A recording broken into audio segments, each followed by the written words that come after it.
Saudara-saudara yang dikasihi Tuhan, apa kabarnya hari ini? Kiranya kasih setia Tuhan selalu menyertai kita semua. Sebelum kita memulai doa keluarga ini, mari kita datang ke hadirat Tuhan dengan bersaat teduh.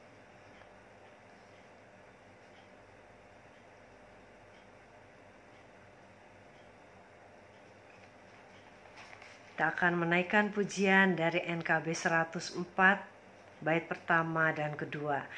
Apinya berkobar dalam hatiku.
Sebelum kita membaca dan merenungkan firman Tuhan, mari kita tundukkan kepala kita dengan berdoa.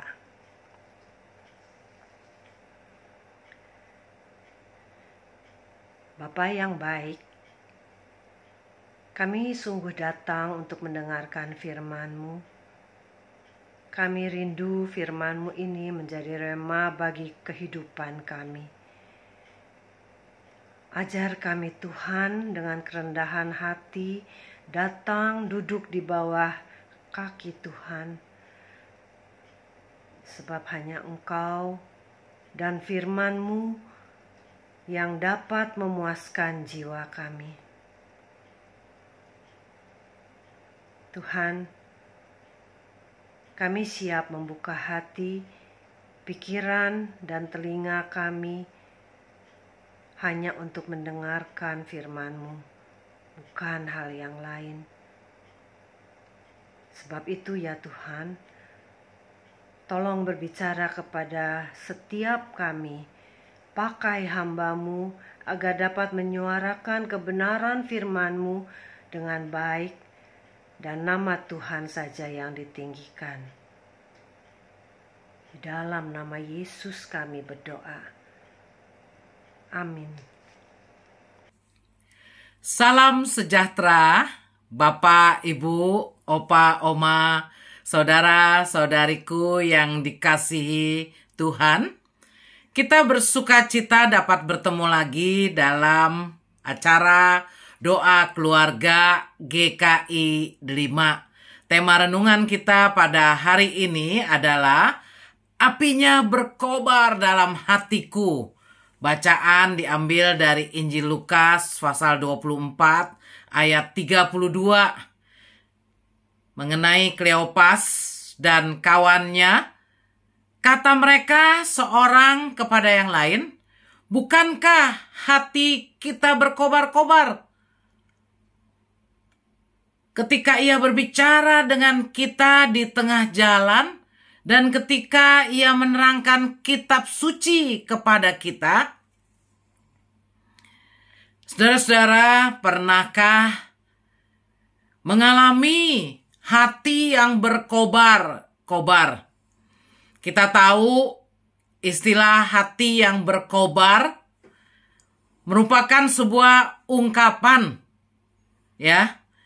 Kalau kita ingat dulu ketika masa remaja, kalau kita ada acara Bible Camp atau perkemahan seperti perkemahan pramuka, pasti ada acara api unggun, ya. Dan penyalaan api unggun itu, ketika api unggun dinyalakan, kita merasakan kobaran api. Nah, kobaran api itulah menjadi simbol dari semangat yang membara, semangat yang luar biasa. Saudara, itulah yang diungkapkan dalam pujian yang kita nyanyikan tadi juga, apinya berkobar dalam hatiku. Saudara-saudara, bacaan kita hari ini menggambarkan dua orang murid Yesus, yaitu Kleopas dan kawannya, yang berjalan dari Yerusalem ke Emmaus setelah mereka mendengar kabar bahwa kubur Yesus kosong. Emmaus berjarak kira-kira 7 mil dari Yerusalem, berarti sekitar 11 kilometeran ya. Dan dapat ditempuh ya mungkin sekitar 2 jam kalau berjalan kaki ya. Mereka berjalan kaki. Dalam perjalanan itu mereka berbincang mengenai kebangkitan Yesus. Dan di tengah jalan tiba-tiba Yesus datang mendekati mereka. Tapi mereka tidak mengenal Yesus. Kemudian Yesus bertanya, "Apa yang kamu percakapkan sementara kamu berjalan?" Pertanyaan Tuhan Yesus sangat ramah ya dan lembut. Lalu kedua murid itu menjawab, menunjukkan kesedihan mereka yang telah kehilangan guru mereka yang terkasih. Mereka menunjukkan kekecewaan mereka karena merasa harapannya telah pupus. Juga mereka menunjukkan kegalauan hati mereka karena mereka tidak tahu apa yang harus diperbuat lagi setelah ini terjadi. Mereka bersedih dan masih ragu akan kebangkitan Yesus. Setelah itu Tuhan Yesus menegur mereka karena kelambanan mereka untuk percaya. Tuhan Yesus segera menjelaskan bahwa nubuat mengenai Kristus dan penderitaannya sebenarnya sudah dikumandangkan di seluruh kitab suci. Mulai dari kitab Musa dan segala kitab para nabi. Jadi apalagi yang menjadi alasan para murid meragukan kebangkitan Yesus? Saudara-saudara, mereka hampir sampai ke tujuan dan kedua murid mendesak Yesus untuk tinggal bersama-sama dengan mereka. Dan Yesus akhirnya bersedia mampir. Ketika mereka mau makan, lalu Yesus melakukan kebiasaannya, mengambil roti, mengucapkan berkat, memecah-mecahkannya dan memberikan kepada mereka.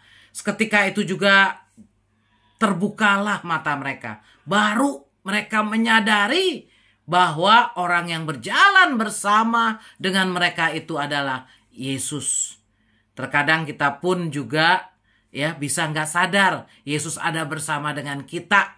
Ya, kita harus mohon supaya Roh Kudus selalu menolong kita untuk kita menyadari Yesus ada bersama dengan kita. Nah, dua murid itu baru menyadari bahwa itu adalah Yesus. Tapi kemudian Yesus lenyap dari antara mereka. Namun perjumpaan dengan Yesus yang bangkit telah mengubah kedua murid tersebut. Mereka merasakan gejolak di hati. Para murid yang tadinya bersedih, kecewa, kembali semangat dan antusias. Rasanya hati mereka seperti ada api yang berkobar setelah mengalami perjumpaan, perbincangan, dan peneguhan dari Yesus. Karenanya mereka sampai semangat segera kembali lagi ke Yerusalem. Padahal baru sampai dari Yerusalem, baru jalan sekitar 2 jam, ya. Mereka kembali lagi ke Yerusalem karena punya semangat yang menggebu-gebu, mau segera menceritakan pengalaman berjumpa dengan Yesus itu kepada murid-murid Yesus yang lainnya. Saudara-saudara, bagaimana dengan pengalaman kita sebagai murid Kristus? Apakah kita pernah mengalami perjumpaan dengan Tuhan? Dan apakah perjumpaan kita dengan Tuhan membuat kita mengalami, kita mempunyai semangat yang berkobar untuk melayani Yesus? Saudara-saudara, saya ingat pengalaman ketika saya pertama kali berjumpa dengan Yesus. Saudara-saudara, itu terjadi ketika saya berusia 14 tahun, ya, di tahun 1977. Udah lama sekali, tapi pengalaman itu memang sangat indah, ya. Karenanya selalu saya ingat. Nah, pada saat itu saya masih remaja dan saya sempat, walaupun rumah saya dekat dengan gereja, sempat agak males, saudara ya, pergi ke gereja. Nah, sebagai remaja saya waktu itu lebih senang main-main macam-macam, ya, olahraga, sehingga kalau teman saya ajak ke gereja, ada saja alasan saya. Tapi saya bersyukur ada seorang kawan saya, ya, yang rajin kalau ketemu di sekolah, ngajak saya selalu. Ada acara-acara gereja, dia selalu memberitahu. Dan satu kali dia mengajak saya untuk ikut acara kebaktian kebangunan rohani remaja. Saudara-saudara, seperti biasanya saya menolak, ya, dengan berbagai alasan. Tapi karena dia sudah mendoakan saya, maka dia diam-diam tiba-tiba menjemput saya. Dia pikir ya udahlah, kalau memang mau ikut ya bagus, nggak mau ikut ya sudah, gitu kan. Tapi karena dia sudah datang ke rumah saya sebelum acara itu mulai, dan dia mengajak saya, karena itu saya nggak enak hati judulnya, saudara. Makanya saya pergi ke gereja, ya. Saya duduk juga paling belakang, ya. Bukan berarti kalau yang duduk belakang itu pasti nggak mau memperhatikan, ya. Tapi waktu itu saya duduk paling belakang ya supaya saya nggak perhatikan lah, begitu. Tapi kalau Roh Kudus bekerja, ya, maka tidak ada yang dapat menahannya. Saya boleh katakan nggak gitu tahu, ya, khotbahnya waktu itu apa. Karena belum niat benar-benar mendengarkan firman Tuhan. Tapi ketika ada altar call, ada panggilan, ya, siapa yang mau menerima Kristus, disitulah saya merasakan apa yang selama ini masih kurang dalam hidup saya. Kenapa saya nggak bisa ikut Tuhan dengan rajin, dengan semangat. Maka disitulah saya menyatakan, Tuhan, saya membuka hati saya bagi Engkau, masuklah menjadi juru selamatku, dan saya mau menjadi pengikut Tuhan. Singkat cerita, saudara-saudara, setelah itu saya bersyukur saya boleh ikut Bible Camp remaja yang diadakan oleh GKI Samanhudi. Dan di situ juga saya merasakan bagaimana Tuhan mengubah hidup saya. Nah, tadinya saya di sekolah juga ya udah lagi agak males-malesan karena nggak tahu tujuan hidup. Tapi perjumpaan dengan Tuhan membuat saya mengerti makna hidup dan membuat saya berkobar-kobar untuk melayani Tuhan. Bahkan waktu itu saya mulai dengan ikut paduan suara, lalu juga ada vokal group biar suara pas-pasan, saudara-saudara. Nah, setiap kali saya mendapat kesempatan melayani, saya rindu agar apa yang saya bagikan melalui pujian itu dapat menyentuh orang yang mendengarnya, saudara. Nah, begitu semangat saya mau membagikan cinta Tuhan, dan seperti saya mengalami perubahan karena perjumpaan dengan Tuhan, saya pun ingin semua orang mengalami keselamatan, perjumpaan dengan Tuhan yang mengubah hidup mereka sama seperti yang saya alami, saudara-saudara. Lalu saya terus berkobar melayani Tuhan, dan ketika SMA sebenarnya memang saya masih mau masuk jurusan lain dulu. Baru kemudian saya pikir nanti kalau udah lulus S1 baru masuk teologi, ya, tapi karena semangat yang berkobar, ya, akhirnya saya memutuskan setelah SMA saya harus masuk STT langsung. Nggak sabaran lagi, saudara-saudara. Dan saya bersyukur Tuhan menolong saya untuk selalu memelihara semangat melayani Tuhan. Baik waktu menjadi pendeta aktif, baik udah emeritus ya, tetap ada semangat dalam melayani Tuhan. Biarlah saudara-saudara pun juga mengalami semangat di dalam melayani Tuhan. Kita bisa merasakan api Tuhan yang berkobar dalam hati kita. Dan memang sebentar lagi kita akan memperingati hari kenaikan Tuhan Yesus dan kemudian turunnya Roh Kudus. Biarlah kembali kita merasakan bagaimana kita bisa makin semangat melayani Tuhan. Kiranya Tuhan menolong kita, ya, terus berkobar api Tuhan dalam kehidupan kita. Amin.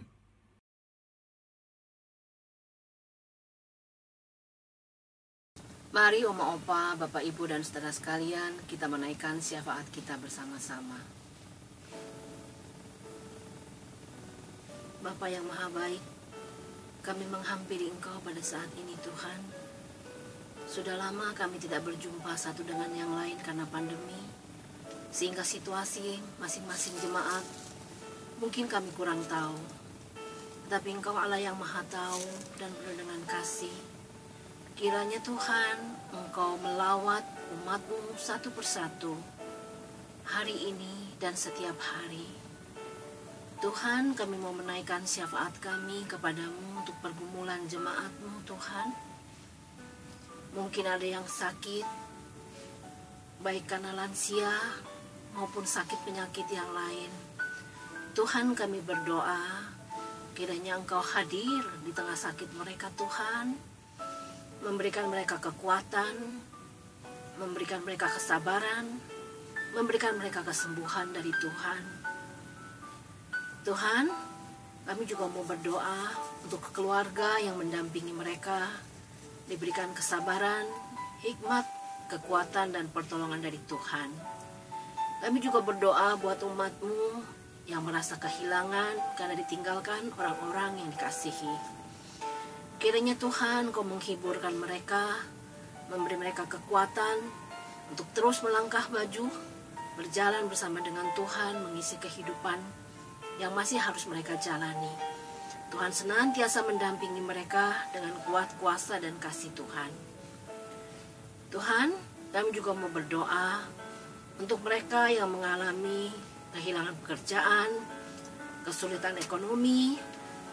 Kiranya Tuhan juga melawat mereka Tuhan, memberi mereka hikmat bijaksana, memberi mereka kesemangat, kekuatan untuk terus berusaha, dan Tuhan memberkati usaha mereka. Seperti firman-Mu Tuhan, mata sekalian orang memandang kepadamu, dan Kau memberi mereka rezeki pada waktunya. Terima kasih Tuhan, Engkau Allah yang luar biasa dalam Yesus Kristus bagi setiap kami. Kami berdoa juga untuk pergumulan jemaat-Mu Tuhan yang harus mencari pekerjaan, yang juga merindukan pasangan hidup maupun anak-anak di dalam rumah tangga mereka. Kiranya Tuhan memberikan mereka hati yang terus berharap kepada Tuhan, sabar, dan Tuhan mengaruniakan yang terbaik kepada setiap mereka. Kami berdoa juga Tuhan untuk anak-anak muda, anak-anak remaja yang mungkin saat-saat ini kurang dapat pergi beribadah ke gereja, supaya mereka tetap mempunyai hati yang rindu untuk mencari Tuhan. Tuhan memberkati supaya mereka tetap boleh ada di jalan Tuhan. Berkati mereka dalam sekolah, berkati mereka dalam pekerjaan. Terima kasih Tuhan. Tuhan, banyak pergumulan masing-masing kami setiap pribadi yang tidak dapat kami ucapkan satu persatu. Tapi terima kasih Tuhan, Engkau hadir di dalam setiap keluh kesah jemaat-Mu masing-masing saat ini. Engkau tahu Tuhan pergumulan mereka masing-masing. Engkau tahu Tuhan kesulitan mereka masing-masing. Engkau hadir dan berkarya dalam kehidupan setiap mereka. Terima kasih Tuhan. Tuhan juga boleh menolong untuk mereka yang saat ini mengalami kesulitan Tuhan dalam hal-hal yang lainnya. Tuhan, inilah doa kami yang kami mau panjatkan ke dalam tangan-Mu Tuhan. Biarlah Engkau mengabulkannya menurut kehendak dan waktu-Mu saja. Di dalam nama Tuhan Yesus kami berdoa. Amin. Saudara-saudara, kita akan mengakhiri doa keluarga hari ini. Kiranya firman Tuhan yang telah kita dengar dan renungkan senantiasa menjadi penerang setiap langkah kita untuk menyatakan kasih Tuhan di dalam kehidupan kita sehari-hari. Sebagai penutup doa keluarga hari ini, mari kita menaikkan pujian dari NKB 213, bait pertama dan kedua. Kita sudah ditebus olehnya.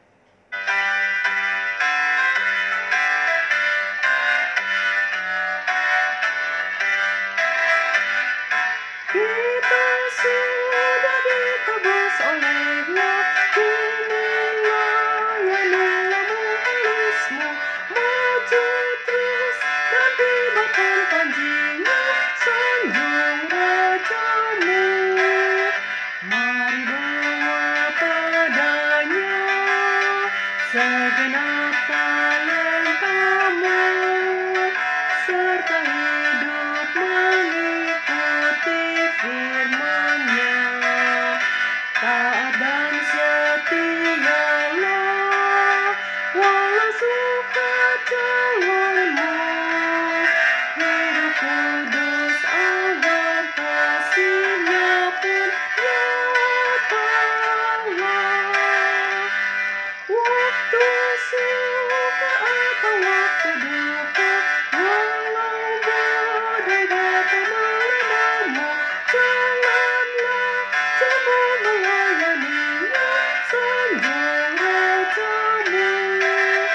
Mari bawa padanya segenap talentamu, serta hidup mengikuti firman-Nya. Taat dan setialah, walau suka jalanmu, hidup kudus agar kasih